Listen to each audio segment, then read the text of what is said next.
Mama Susan no like you when you talk about stuff like this because she wants mindless bullshit. She doesn't want people challenging the state narrative, challenging the corporate narrative of the United States.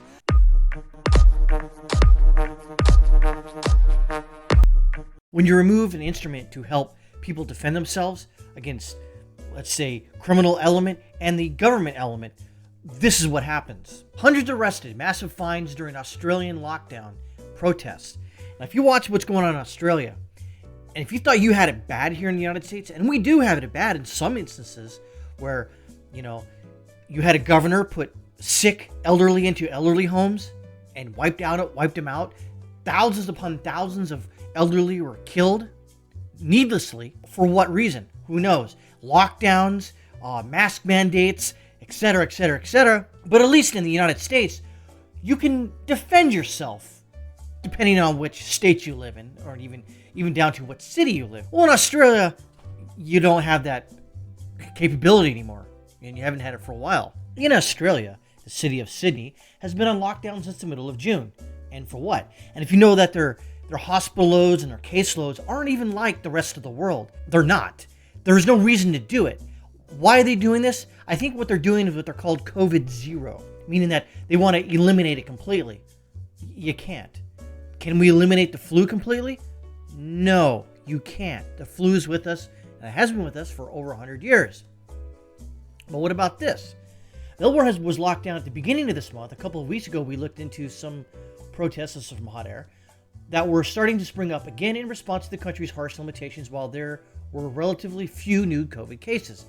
Most of those were compromised of a few dozen people at scattered locations, with most being dispersed when police showed up and started rousing the crowds. Yeah, rousing the crowds, shooting, pepper spray, tear gas, and bullets at them, rubber bullets. That's how they get rid of them. And whose side of the police on anyways? I find that really interesting. The police are there to uphold the law. Are they there to take every beck and call of the state? Apparently so.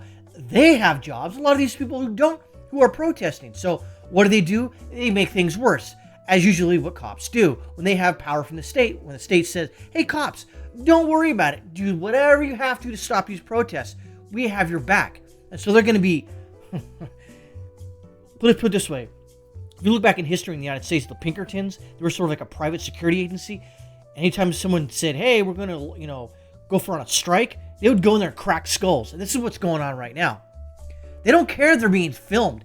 Go on Rebel News, Yavia Yemeni, and he was filming some of this crap going on. Go and look at that. All right. But 2 weeks later, there is no end to a heavily restrictive lockdowns in sight. The protests have swelled into thousands, being organized in several cities. Unfortunately, Australia is one of these, you thought they were a Western democracy. No, they're not anymore. Where they can tell you can't protest the government. Really? Nope, sorry, stay home. Oh, okay, we'll stay. Wait a minute, nope. Remember last summer in the United States? You need to stay home. Everyone went out there and protested George Kirby. Exactly. We can do it. They can't, apparently.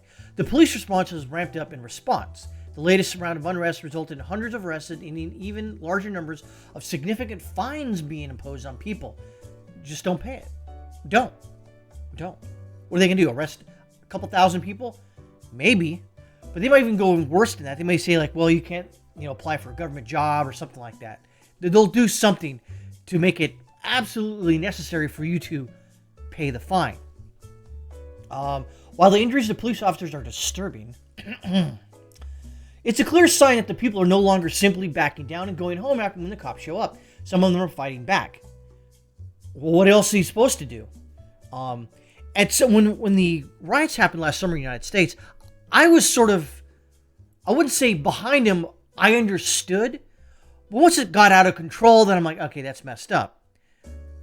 So these people who are very angry at the state can only fight the state intermediary, which is the police. The police are there to what?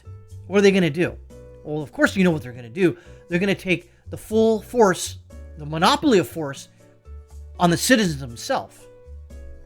Of course, this isn't the first time that the lockdown protests have boiled over. A number of protesters back in the the middle of July swelled into thousands, including a guy who punched a police horse before tapering back off for a while. The fines being handed out are nothing to sneeze at either. Victoria State, more than 200 people were issued fines of more than 5,400 Australian dollars. Jails that the protests are being sent to are also reportedly not providing much in the way of space for social distancing in some cases. Oh yeah, they're locking all the stuff down, but when you're in jail, oh fuck you, you're fucking hosed. Oh, okay. Once again, it's worth asking how proportionate this response by the government is. The state of New South Wales, where Sydney is located, were reported 825 new infections. While that clearly shows that the virus is still out there, no one's saying it's not, we're talking about as many people in the state with a population more than 8 million people. Other states and cities are reporting similar numbers. Those sorts of stats probably merit doing some increased testing and contact tracing, but the Aussies are imposing lockdown measures that nearly as draconian as the ones in New Zealand. New Zealand screwed. That socialist prime minister, president, whatever the fuck they have over there, just send a, douchebag. She's fucking terrible. But they voted for that, and I have no sympathy for that shit. Maybe you out there in New Zealand who didn't vote for it, I'm there for you. But those assholes that voted for her, fuck you. You bought it on yourself. Same thing in this country. You vote for that goddamn potato, that's on you. Go fuck yourself. Unfortunately, there's little chance of slowing the spread of the virus significantly in the current surge. Actually builds into a storm. Australia's vaccination rate thus far remains pitifully low. Wonder why. But the government is going to have to come up with some sort of plan to deal with all the resistance to the lockdown measures. There's still room for these protests to become even more ugly. And this is they'll leave you with some coverage of yesterday's protests from ABC Australia. The cops are taking a military approach to the situation that's above and beyond even some of the American police responses we've seen. And do the police really want to do that? Well, they do, obviously. There's some police out there that are complete savages. Complete, just savage bastards. 100%. They love this stuff. They enjoy beating the shit out of people. And that sort of mentality is worldwide. If you give anyone some sort of power over somebody else, they'll escalate it. And that's what they're doing now. There are ways to, just look at here in the United States. There are ways to properly go about conducting business in the United States during the pandemic. And we have been doing that successfully, especially in places like Georgia, Alabama, Florida, Texas, South Dakota, Iowa, perhaps, Kansas. Obviously, we've seen the worst, places like New York and California, New Jersey, Michigan, Pennsylvania, where, they're having these draconian lockdowns. And what happens? What happens? Well, let's be honest. The proportionality, just because you're masked up and you're social distance, doesn't change the fact that they haven't done any much better than, say, Florida. And they say, well, my cases. What about the cases? But they don't tell you, of those cases, how many get better.